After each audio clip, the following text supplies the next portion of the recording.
Salve, rapaziada, Rick aqui. Bom, segundo vídeo, segundo dia seguido, hoje é dia 28, às 21h25. Eu tava até empolgado pra gravar esse vídeo, porque foi muito legal, né, esse primeiro que eu soltei, porque, não sei, uma galera apareceu, veio conversar comigo a respeito dele, né, tipo, como que isso também pôde motivar, teve gente que se identificou ou lembrou de alguém, né, então isso foi muito legal, porque é foda, né? A gente sempre naquela síndrome do impostor e tentando fazer de alguma forma atrapalhar o nosso fluxo, né? Mas depois que saiu assim, eu fiquei, caraca, velho, que legal, tipo, porque pra mim ninguém assistia, não sei eu ou alguém muito próximo de mim, mas é muito legal o que está acontecendo, então eu botei comigo mesmo que, pô, hoje eu também iria postar, porque é algo tão legal, sabe? Como se fosse um diário, assim. Então, também vou buscar postar cada vez mais, né? Estar recorrente aqui, e também dependendo em outros lugares. Mas, enfim, para resumir é isso. Então, novamente, meu nome é Rick Allen, se você não me conhece. Tenho 24 anos, moro em Vila Velha, Espírito Santo, e trabalho como designer, como marketing, como growth. Então, já me chamaram de vários nomes, eu acho que acredito que seja diretor criativo, tá?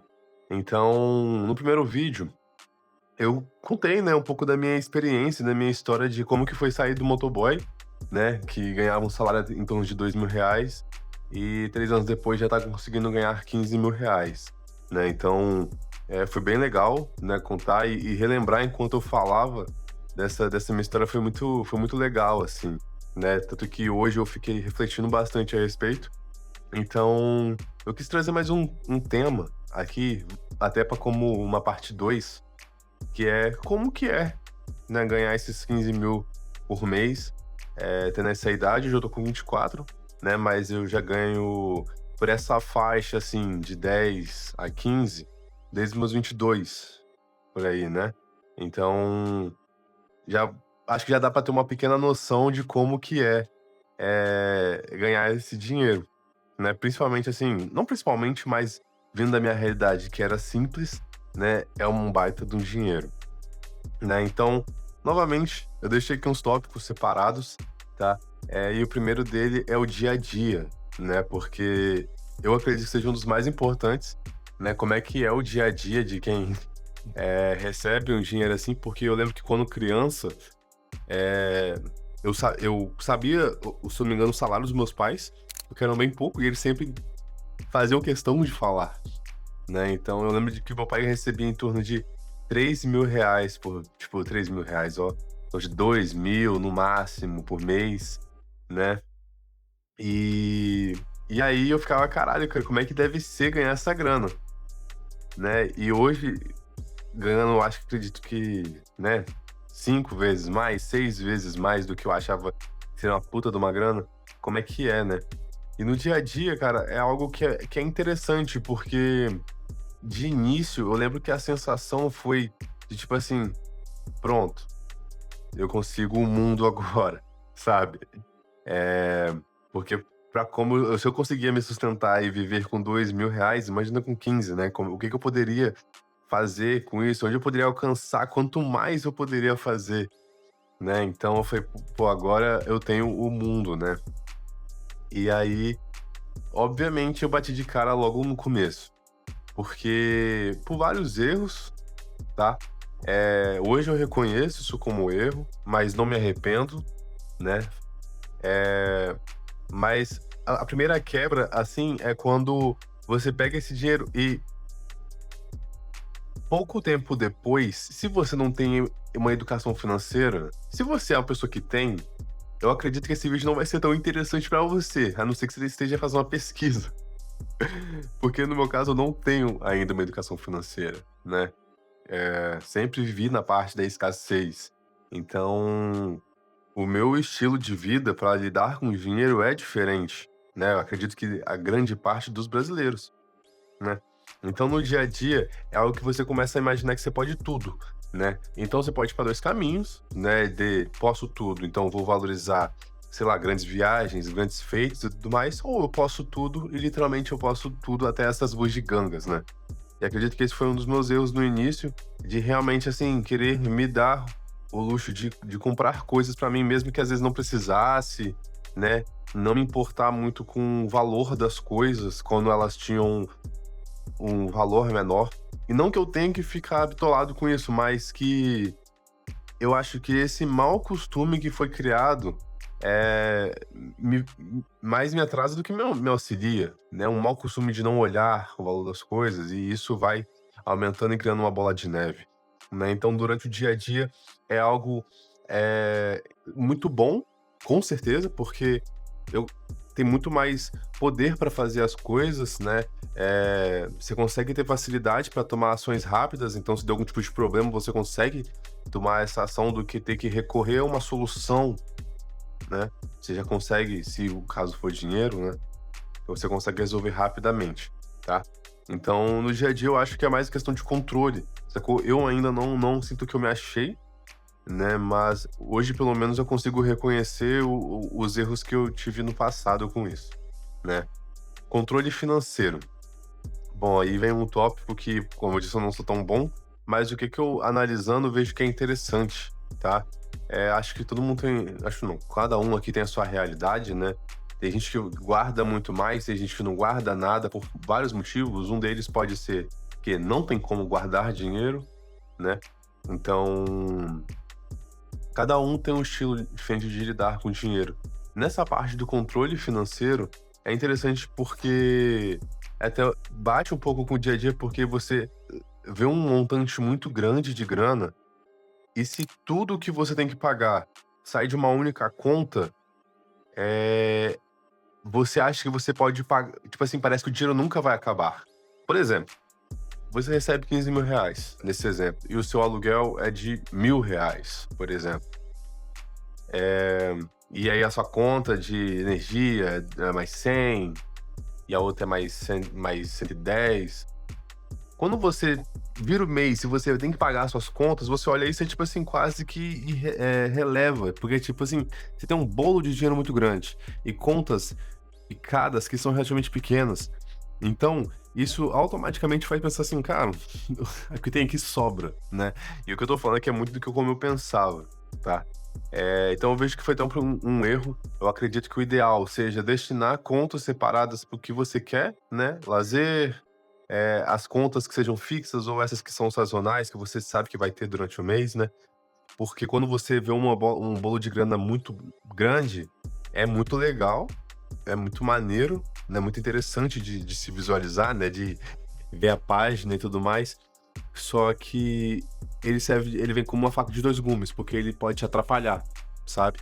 E a frustração bate muito forte, se em algum momento você tiver que abrir a conta e ver que a diferença de valor tá muito grande para quanto você esperava, tá. Gastos pessoais e como que isso se perde fácil. Que aí vem junto, acho que uma coisa tá muito embolada com a outra, né. A questão dos gastos pessoais, cara, é foda porque se você tem as suas coisas fixas, né, que são seus aluguéis, o seu financiamento, consórcio, seja o que for, né, tudo bem, mas gastos pessoais como, saídas, eventos, né, que você vai ter, eh, presentes para si ou para os outros, né, então é muito fácil de se perder porque o poder de compra já tá na sua mão, né. Eu, particularmente, eu sou uma pessoa que gosto, eu me dou muito pelas pessoas, né. E isso durante um tempo me atrapalhou, porque eu não conseguia às vezes dizer não, né. Eu preferia ajudar as pessoas e me atrapalhar financeiramente, né. Sempre buscar presentear o outro, porque você tem um poder de compra, passa por algum lugar que tem algo que interessa e você gosta dessa pessoa e você: "Ah, cara, por que não?", né. Mas essa questão que é muito complexa, então eu acredito, até para resumir um pouco desses primeiros tópicos, que os primeiros meses são os mais complexos. Isso se você não teve uma educação financeira, sabe. Se você teve, então isso para você é quase que irrelevante, mas se você teve como eu, né, que foi uma alavancagem relativamente rápida, que do nada você tinha um costume de grana e do lado está em outro, inicialmente o baque é grande, tá. Mas o que eu posso dizer é aproveite, tá, porque eu vou chegar num tópico aqui muito interessante também. Eh, entrando até no mais um tópico aqui que é muito interessante, as amizades, elas mudam depois que você começa a ganhar essa grana? Se eu te falar assim, ela muda. Muda por você, porque você vai mudar, né, você como pessoa acaba mudando sim, e algumas pessoas acabam mudando também ao seu redor, tá? Tanto para bem, tanto para mal. Então, uma coisa é fato, que vai ocorrer mudanças. Você, inicialmente, você acaba mudando porque você começa a se deslocar do seu meio, sacou? Você começa a ver que o que você vai falar quase que pode soar como uma ofensa para o outro, entende? Que às vezes o seu problema, aquela pessoa que não que isso seja ruim, mas às vezes o seu problema ela estaria lutando pra ter. Então você falar do seu problema, às vezes é quase que um insulto pra alguém, entende? Então você começa a se afastar, começa a se calar um pouco, porque você tá um pouco desconexo da realidade dos outros, né? Então você passa a observar um pouco mais, né? Algumas amizades acabam mudando em algum sentido que é... Claro que tem as brincadeiras bobas, né? Mas assim, algumas acabam mudando de realmente tem aquele conto sim. Eu não acredito tanto de olho gordo e tudo mais.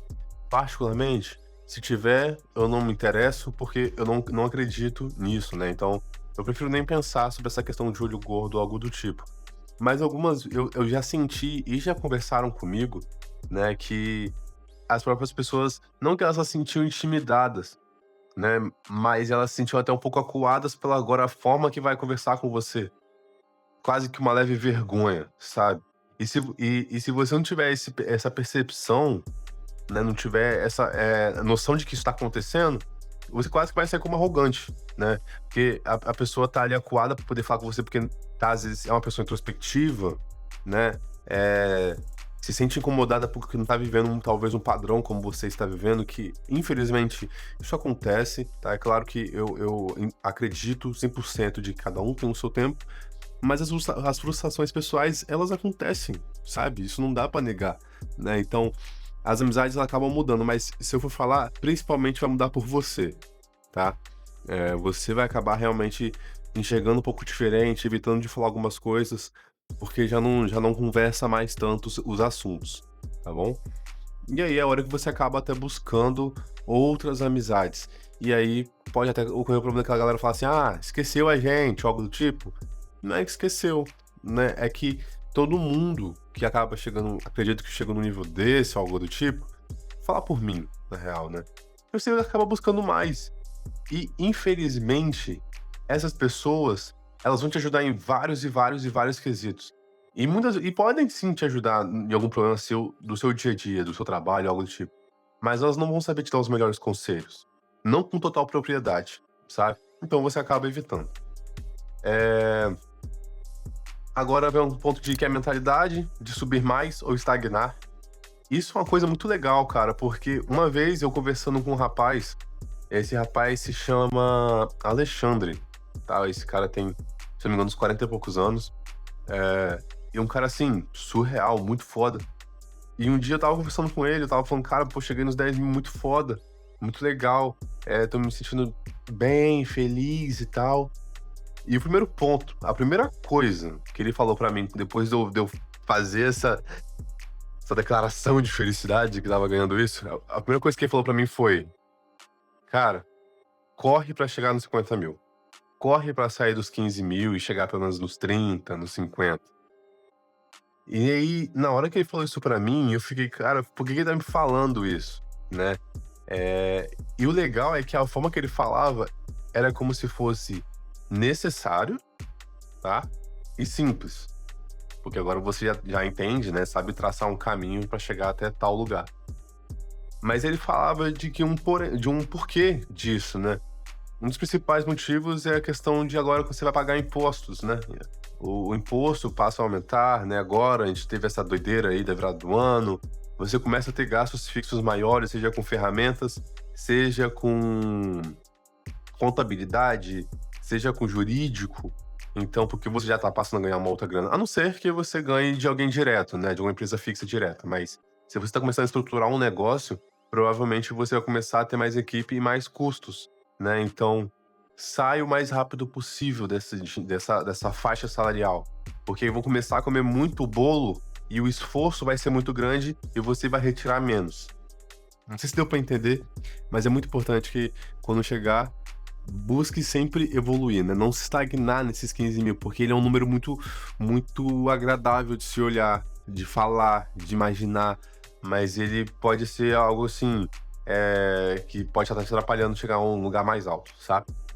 E aí tem mais dois tópicos, que é medo de perder, que é a questão, tipo, pô, que eu já ouvi muito lugar falando, pessoas falando, filmes falando, principalmente pessoas que vieram de periferia, pobres, né, pretas, e tipo, porra, eu tenho muito medo de perder o que eu construí. E agora, novamente, tudo que eu tô falando aqui é a minha visão, meu ponto de vista, tá? E esse vai ser um dos. Medo de perder, se existe, sendo bem sincero, pra mim, não, tá? Porque eu sei que, sim, eu poderia perder do nada esse trabalho, eu poderia do nada me mandar embora, meus clientes ou algo do tipo, meu computador quebrar. Mas eu me sinto muito convicto de que eu sei chegar de novo aqui, sabe? Porque não é como se, pô, eu caí no emprego e do nada entrei numa entrevista que foi uma sorte eu achar desse emprego. Não foi, sacou? Não teve um emprego que me deram. Foi uma forma de pensar e algo que não tem como mais ninguém tirar de dentro de mim. Então, sendo bem sincero, tipo assim, eu não sei, eu não sinto medo da perca. Posso perder o emprego, posso às vezes abaixar um pouco o valor, mas de perder não, porque eu sei que eu sempre vou ter essa mentalidade de como chegar e de buscar algo a mais. Então, não, tá? Eu não sei se eu tava olhando pra cá ou pra lá, mas eu percebi que agora a câmera tá aqui. Então, não sei se eu tava olhando pra outro lugar. É, E aí, eu finalizo com o que eu vou fazer agora, tá? Eu comecei até a falar um pouco disso na introdução. O YouTube, ele tá funcionando muito bem, assim, pra mim. Funcionou, pelo menos ontem e hoje já, como um diário, algo que eu pudesse. Eu falo isso, eu penso em exportar, pô. Eu trabalho com essa merda, mas não é exportar. Isso dictando de mim, então, toda essa vontade de crescer, de fazer, enfim, de pertencer, sei lá. Então, o que eu vou fazer agora? Vou buscar chegar nos 50 mil, né? Eu tenho alguns planos, penso em já contar isso no próximo vídeo. E algum desses planos envolve um produto que eu vou lançar no próximo mês agora. Esse produto, ele surge de uma necessidade, né? Mas também ele surge de uma oportunidade, sabe? Necessidade de público, de cliente e tudo mais, mas uma oportunidade porque eu já tinha esse dinheiro na mesa, então ele era muito fácil de ser produzido, né? Fora que também já foi preparado outros 2 produtos que tá estruturado, que são aclopados a esse, né? E tem também os objetivos que já envolvem marcas, né? Que é onde eu estou começando a construir agora a minha marca pessoal. Então, para mim não tem, se eu fizer o beabá muito certo, eu acredito que não tem como dar errado. Então o objetivo agora é chegar nos 50 mil, né? A primeira fase é essa. A segunda fase é o lançamento do produto, que eu vou documentar tudo aqui, eu vou mostrar esse processo. Essa parte de onde eu tô mostrando meio que o backstage vai ficar só aqui no YouTube, sacou? Lá no Instagram é um outro posicionamento, é uma outra parada. E é isso que eu também quero contar aqui. Como é que eu vou começar a montar 2 arquétipos diferentes, 2 pessoas diferentes, né? Que chamam de alter ego, né? Uma para trabalhar aqui no YouTube e outra para trabalhar no Instagram, tá bom? Então é isso, meu nome é Rick Allen. Mais um dia aí, eu não sei quanto tempo que foi, eu tenho que depois me organizar pra eu ter noção do que tá sendo, de me ver e tal. Mas dia 28 de janeiro de 2026. Novamente, muito obrigado a todo mundo que me apoiou. Se você é novo, se inscreva, curte aqui, me segue na rede social que é o Rick Allen e seja bem-vindo. E vambora que esse ano é nosso. Caralho! Vambora, que isso? Legou!